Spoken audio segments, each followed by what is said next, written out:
గదిలోకి పనికిరాని అమ్మ వంటగదిలో చాకరీ చేయడానికి కావాలా? స్త్రీ లేనిది స్త్రీ లేదు. తన భార్యను అవహేళన చేసి స్వామి పుట్టాడు. మళ్ళీ ఇంటికి ఒక మణికంఠ స్వామిని పుట్టించక్కర్లేదు. స్త్రీకి ప్రథమ తాంబూలం ఇవ్వండి అయ్యప్ప స్వామి దీక్షలో. అమ్మ అయితే దీపం పెట్టాలి, చెల్లైతే నీకు హారతి ఇవ్వాలి, భార్య అయితే నీకు సేవ చేసి తరించాలి. నువ్వు మాల వేసుకోవడానికి గడ్డం పెంచావు, మాల వేశావు, గుడ్డలు మార్చావు, శరీరం పెంచావు, ముఖాన్ని ఇంత ముందు లేని బొట్టు పెట్టావు, టోటల్ గా నీ ఆకారం మారిపోయింది. కానీ తెల్లవారుజామున మాల వేసుకుంటాను మాత అని నువ్వు చెప్పిన వెంటనే తన ఆ మాటతోనే రోజు కట్టుకునే వాయిల చీర, రోజు ఉతికి వేసుకునే జాకెట్టు, మెడలో మాల లేదు, బట్టలు మార్చలేదు, తన శరీరంలో ఉన్న బుద్ధిని మాత్రమే మార్చి బ్రహ్మచర్య దీక్షలోకి నీకన్నా గడియ ముందే వచ్చేస్తుంది నీ ఇల్లాలు, నీ తల్లి, నీ భార్య, నీ అక్క, నీ చెల్లి. అలాంటి వారికి మనం ఏం చేయాలి? ప్రథమ తాంబూలం ఇవ్వాలి. నీకు అనేక రకాల గుర్తులున్నాయి దీక్షలో.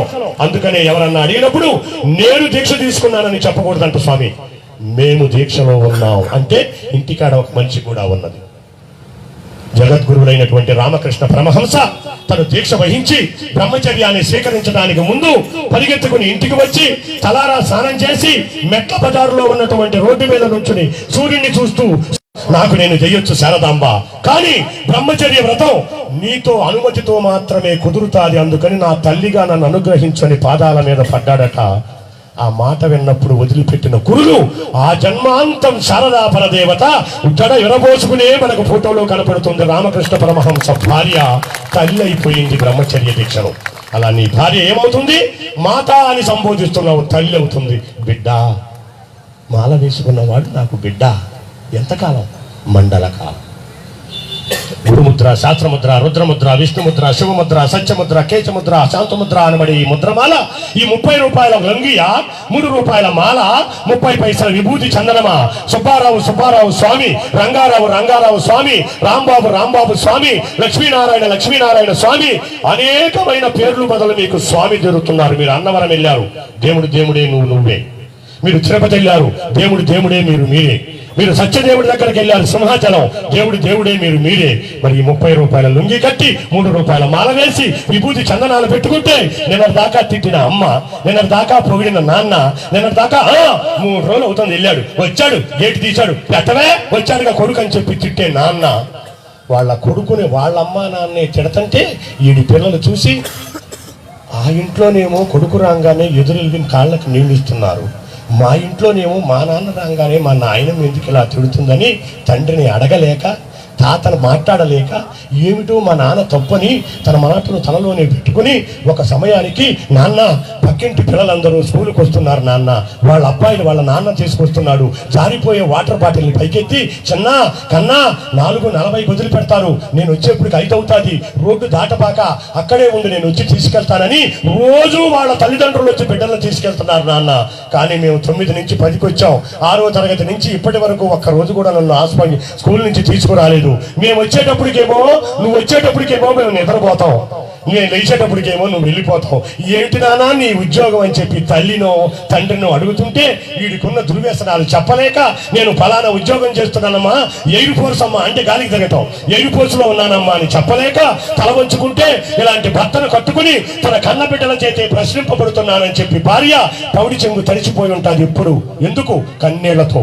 భర్తను అదమాయించలేక, పెరిగే బిడ్డలకు సమాధానం చెప్పలేక, తల్లిదండ్రుల యొక్క కోపానికి గురై వాడింట్లోనే వాడు దొంగతనం చేసే స్థితిలో ఉన్న ఎంతో మందిని ఒక ఫైనల్ మార్నింగ్ వాడి మనసు మారి గురుస్వామి దగ్గరికి వెళ్ళి చంద్రగిరిపేట శివాలయంకో రంగడగుడిలో ఉన్న అయ్యప్ప స్వామి గుడికో వెళ్ళి గురుస్వామి మాలవేయమని అడిగితే గురుస్వామి తన శక్తిని దారపోసి తన ముందు నుంచున్న వాడిని బిడ్డగా తలిచి గురుముద్ర శాస్త్రముద్ర అనబడే 108 పూసలు కలిగిన మాలని మెడలో వేస్తే నిన్న తిట్టిన నాన్న, నిన్న తిట్టిన అమ్మ, నిన్న ప్రశ్నించిన తండ్రి నిన్నటిని మర్చిపోయి గేటు తీసి నీకు హారతులిచ్చి స్వామి వస్తున్నాడు, దేవుడు వస్తున్నాడు, స్వామి దేవుడు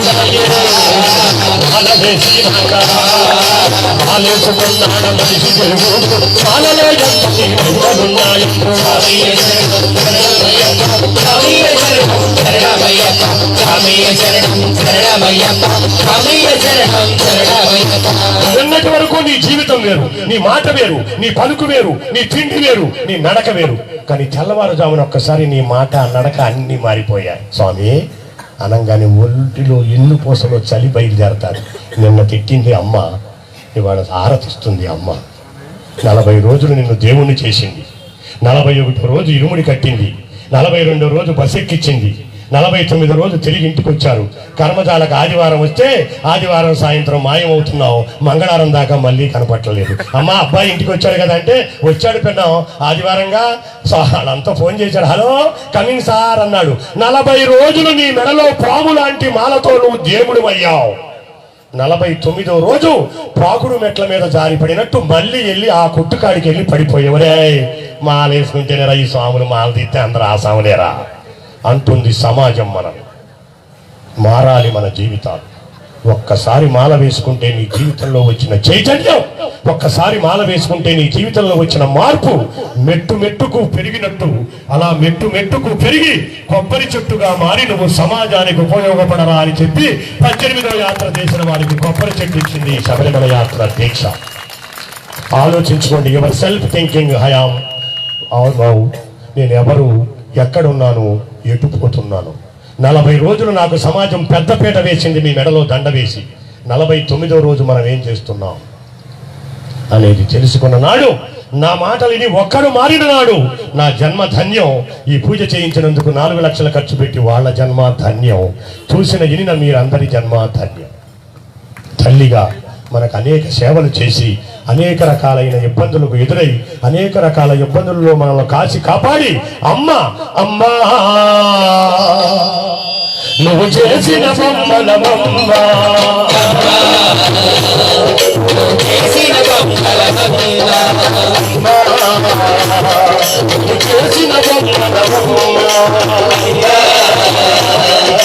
చేసిన బొమ్మలమమ్మా.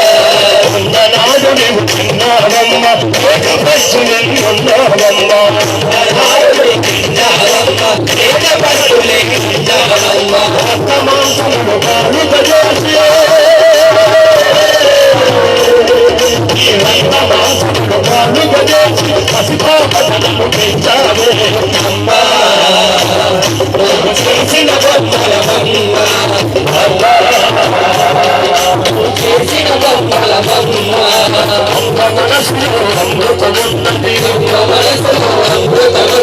అమ్మ పాదముల గండ ఉన్నది, అమ్మ పాదముల గండ ఉన్నది, అమ్మ పాదముల గండ ఉన్నది.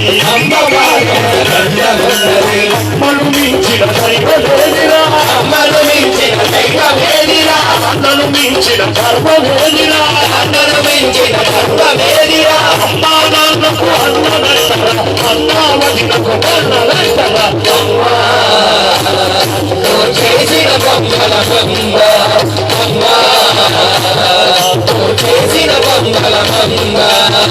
ఢిల్లీని అనే రాజైన తల్లికి పెట్టే అమ్మా అని నువ్వు పలికినప్పుడు ఆ గర్భంలో ఉన్నటువంటి కథలకి కనిపెట్టు. నువ్వు కూడా తండ్రి అయినాడు తెలుస్తాది. ఒక ఆయన భుజాల మీద ఎక్కి తిరుపతి వెళ్ళాడట. తిరుపతిలో దర్శనం చేసుకుని ధ్వజస్తంభం కాడ మొక్కటానికి వచ్చాడట. అప్పుడు పక్కన ఉన్న ఆయన అడిగాడట, ఏరా పిల్లోడా దేవుడిని బాగా చూశావా అని. చూశాను కానీ తాతయ్య, దేవుడు దర్శనమైన తర్వాత కానీ నాకు తెలియలేదు. నేను ఇప్పటి వరకు ఇంకొక అంటే నేను చాలాసార్లు చూశాను. మొదటిసారి కొడుకు వచ్చాడు కనుక వాడికి కనపడదని తన దర్శనాన్ని మానుకుని ఆ కొడుకుని భుజాలు ఎక్కించుకున్న తండ్రులు ఎంతమంది ఉన్నారు ఈ సభలో. తండ్రులకు సలాం. అప్పుడు అనిపించింది వాడికి, ఎప్పుడు తాతయ్య దేవుణ్ణి అయితే చూశాను కానీ బయటకు వచ్చినా కానీ తెలియలేదు. ఇప్పటి వరకు నేనున్నది ఒక దేవుడి భుజాల మీదేనని. అది తండ్రిగా మనకిచ్చిన అర్హత. మీరందరూ తండ్రులయ్యారు, ఇప్పుడు తెలుస్తుంది మీకు అర్హత. కడుపు నిండా ఆకలుండి జేబు నిండా డబ్బుండి, కడుపు నిండా ఆకలుండి జేబు నిండా డబ్బుండి తినటానికి పదార్థాలు అందుబాటులో ఉన్నా కూడా నేను ఈ పూట ఇడ్లీ తినటం మానుకుంటే దొరికే 14 రూపాయలు రేపు నా బిడ్డ పెళ్లి నాటికి చక్కని పూల పంట కొట్టడానికి వస్తాయని చెప్పి దాచుకుని ఆ పూటకి ఆకలిని నీళ్లతో చంపుకునేవాడు రా తండ్రి అంటే. అలాంటి తండ్రి ఆశలకు ఎంతమంది బిడ్డలు గండి కొడుతున్నారు, ఎంతమంది బిడ్డలు తండ్రి మాట వింటున్నారు, ఎంతమంది బిడ్డలు తండ్రి యొక్క ఆలనా పాలనలో బతుకుతున్నారు ఆలోచించండి. ఊరికొక రామి మందిరం, సందుకొక సాయిబాబా గుడి, ఊరికి ఒక రామ మందిరం, ప్రతి సెంటర్లోనూ ఒక దుర్గాదేవి ఆలయం, వినాయకుడి ఆలయం. ఇవి చూసుకుని మనం త్వరలు కొట్టుకోవాలా? ఊరు బయట పిల్లలు వదిలేసిన పెద్దల కొరకు ఏర్పాటు చేసిన ఓల్డేజ్ హోములను చూసుకుని మనం సిగ్గుపడాలా తెలియని స్థితిలో ఉంది ఈరోజు హిందూ ధర్మం. మేమొస్తున్నామని మన ధర్మాన్ని పలచన చేయడానికి, మన ధర్మాన్ని విడదీయటానికి మన మధ్యకు దూరి వారు అందరూ వచ్చేసి మా మతం గొప్పది, మా దగ్గరకు రండి అని బొట్టు తీస్తున్నారు, తీస్తున్నారు.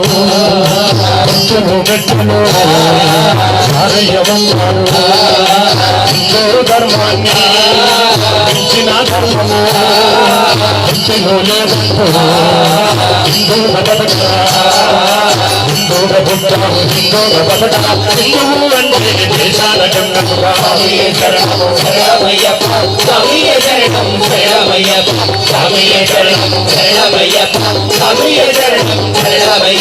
ఎక్కడో కేరళ రాష్ట్రంలో 4000 సంవత్సరాల నాడు ఆర్యాంబ శివగురువులు అనే ఒక పేద బ్రాహ్మణుల ఇంట పుట్టి కేవలం 32 సంవత్సరాలు బతికి, నేను 32 ఏళ్లే బతుకుతానని ముందుగానే తెలుసుకుని బ్రహ్మరహస్యాన్ని 8వ సంవత్సరంలో బ్రహ్మగా సన్యసించి తన 32 సంవత్సరాల్లో 3 సార్లు ప్రాణగండాన్ని దాటి 32వ సంవత్సరం పూర్తవుతుంది. తెల్లారితే 33 వస్తుందనగా అందరూ చూస్తుండగా కేదారనాథ్ మంచు పర్వతాల్లో అలా సంగమంచింది కనపడకుండా మాయమైపోయి హిందూ ధర్మాన్ని రక్షించడానికి తన బ్రహ్మచర్యాన్ని స్వీకరించి అక్కడ శృంగేరి శంకరమఠంలో శారదాపీఠాన్ని మొదటి స్థానంగా, గుజరాత్లో ఉన్న ద్వారకలో ద్వారకాపీఠాన్ని 2వ స్థానంగా, బద్రీనారాయణ క్షేత్రంలో ఉన్న బద్రీనాథ స్వామిని 3వ స్థానంగా, మీ ఎన్నెముకలో వెనుకలే ఉన్నటువంటి పూరి జగన్నాథ స్వామిని 4వ స్థానంగా పెట్టి 4 పీఠాలు పెట్టి, ఈ 4 పీఠాల మధ్యన ఉన్నది ఈ ప్రాంత దేశంలో, ఈ బ్రహ్మ పదార్థంలో ఈ భారతదేశానికి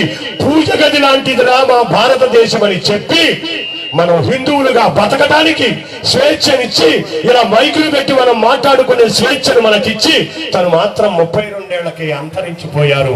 ఎవరు? జగద్గురువులైన శ్రీ శ్రీ శ్రీ శ్రీ ఆదిశంకరాచార్యుల వారు. ఒక్కరి పట్ల తప్పట్లు కొడితే ఏమవుతుందో పట్టుపోతే ఏమవుతుంది.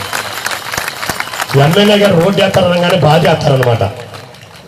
ఈ ఎమ్మెల్యే గారు వేసిన రోడ్డు మీద మనం నడవాలి అంటే, మనం ఉండాలి అంటే, హిందూ ధర్మం బతకాలి గనక ఆయన చనిపోయి మనల్ని బతికిచ్చాడు రా జగద్గురువులైన శంకరులు. ఎంతమందికి తెలుసు జగద్గురువుల శంకరుల గురించి చెప్పండి. మా మనవడు అడుగుతాడు, తాతయ్య ఎందుకు తాతయ్య రోజుకొకసారన్నా శంకరు ఆ తాతయ్య గారి ఫోటోలోకి వెళ్ళి మా తలకాయ ఇట్ట పెట్టుకుని బాధపడతావు అంటే, నీ మనసులో ఉన్నది నాకు చెప్పుకో, నీ బాధను నేను తీరుస్తాను రా, హిందువుగా పుట్టావు, నాకు బంధువై బతకరా అని చెప్పాడు శంకరులు. మనం హిందువు అనేవాడు ఇంట్లో ఉండవలసినవి నాకు తెలిసి 2వ ఫోటోలు మిత్రులారా. ఒకటి మీ కన్న తల్లిదండ్రులది, 2వది జగద్గురువులైన శంకరులది ముఖద్వారం మీద పెట్టుకోవాలి. ఎంతమంది ఇంట్లో ఉన్నదో మీరే ఆలోచించుకోండి గుండె మీద చెయ్యవేసి. బాహుబలి తీసిన వాడినో దాంట్లో నటించిన వాడినో నీ మోటార్ సైకిల్ మీద పెట్టుకుంటావా? ఆడా నీకు హీరో మీ నాన్న కాదా? 40,000 అప్పున్నా ఇంకొక 40,000 అప్పు చేసి 10వ తరగతికి వస్తున్నాడు, పిల్లాడు చదువుకుంటానికి లేట్ అయిపోతుంది, సైకిల్ తొక్కలేకపోతున్నాడు అని తన జీవితాన్ని తన తాకట్టు దగ్గర 40,000 అప్పు తెచ్చి నీకు మోటార్ సైకిల్ కొనిచ్చి, మోటార్ సైకిల్ మీద నువ్వు వెళుతుంటే వెనక నుండి తలుపు చాటు నుంచి చూసి ఆ అప్పు యొక్క నీ తండ్రి కదా నీకు హీరో తండ్రి ఫోటో ఉండాలా? పవన్ కళ్యాణ్ ఫోటోనా లేదా ఇంకొక సినిమా యాక్టర్ ఫోటో ఉండాలా? ఎవరు నీకు హీరో? ఆ హీరో ఈ హీరో కలిసేమో కృష్ణ అభిప్రాయంలో పార్టీలు చేసుకుంటారు. ఈడి పెళ్ళాం పుట్టినరోజు కాడు వడ్రాన్ని వేస్తాడు, ఆడి పెళ్ళాం పుట్టినరోజుకి వీడు రవ్వలు నెక్లేసిస్తాడు. వాళ్ళు బాగా ఉంటారు, నువ్వు అటు నుంచి వెళ్ళు నేను ఇంటి నుంచి వస్తానంటారు, వీళ్ళు మాత్రం కొట్టుకు చేస్తా ఉంటారు. మన జీవితాలకు హీరోలు సినిమా హీరోలు కాదు మిత్రులారా. మీ తల్లి మీ తండ్రి నిన్ను మొట్టమొదటిసారి శబరిమల యాత్ర చేయించిన గురువు నీ జీవితానికి హీరో. ధర్మం సన్నగిల్లిపోతుంది, ఆవేదనతో చెప్తున్నాను, అర్థం చేసుకోండి.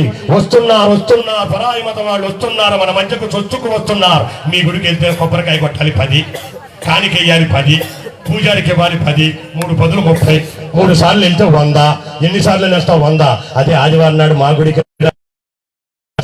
మాంసం వేసి భోజనం పెడతాం, అనేక రకాలు ఇస్తాం. కానీ ఒకటి మాత్రం చేయాలి. ఏం చేయాలి? బొట్టు తీసేయాలి, వదిలేయాలి.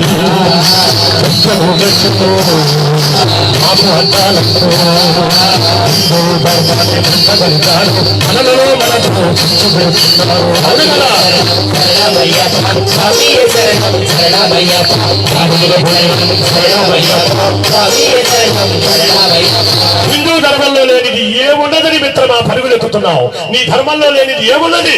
ఆ మతంలో అనేక రకాల సూత్రాలు, అనేక రకాల కాంట్రాక్టులు. పురుషుడు స్త్రీ ఒకటవటానికి వేరే అక్కర్లేదట.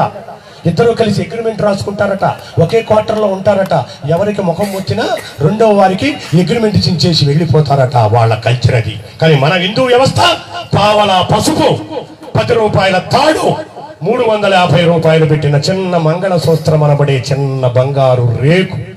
పురుషుడు నిలబడి, స్త్రీ కూర్చుంటే చెర మధ్యలో పెట్టి, చెర తీసి మాంగళ్యం తంతునానేనా మమ జీవన హేతునామని చెప్పి మంత్రం చదువుతుంటే, మంత్రం చదివేటప్పుడు వేసిన మొదటి ముడికి తల్లిదండ్రులను, రెండవ ముడికి అన్నదమ్ములను, మూడవ ముడికి ఇంటి పేరును గోత్రాన్ని మార్చుకుని మీ వెంట వస్తున్నారే త్రిమూర్తులు. వాళ్ళు మన జీవితాలను ఉద్ధరించిన మహాదేవతలు. బియ్యంలో నుంచి రాళ్లు వేరు చేయవచ్చు, అన్నంలో నుంచి గంజిని వేరు చేయవచ్చు, ఇసుకలో నుంచి తైలాన్ని వేరు చేయవచ్చు, బంగారంలో నుంచి రాగిని వేరు చేయవచ్చు, కోడిగుడ్డులో నుంచి పిల్లను వేరు చేయవచ్చు. కానీ ఒక్కసారి రెండు కలిపి మద్దన చేస్తే జీవితంలో ఏ సైన్సు విడదీయలేనిది, ఏ ప్రొఫెసరు వేరు చేయలేనిది జీలకర్ర బెల్లము అనే 2 పదార్థాలను కలిపి మస్తకం అనే బ్రహ్మరంధ్రంలో తమలపాకుతో పెట్టి తెర తీసి ఒకరిలోకి ఒకరు అరాఘడియ చూసుకోవాలట. అంటే 1.5 నిమిషం చూసుకోవాలట. తీసినప్పుడు పురుషుడు చూస్తాడట, నువ్వా నా జీవితాన్ని ఉద్ధరించి నన్ను ఒక ఇంటి వాణ్ణి చేసి ఒక సమాజంలో ఒక బిడ్డకు తండ్రి చేయటానికి వచ్చిన దానివి నువ్వా? ఎంత త్యాగం చేశాడు మీ నాన్న. బంగారం దానం ఇచ్చారు, ఆవుని దానం ఇచ్చారు, భూమిని దానం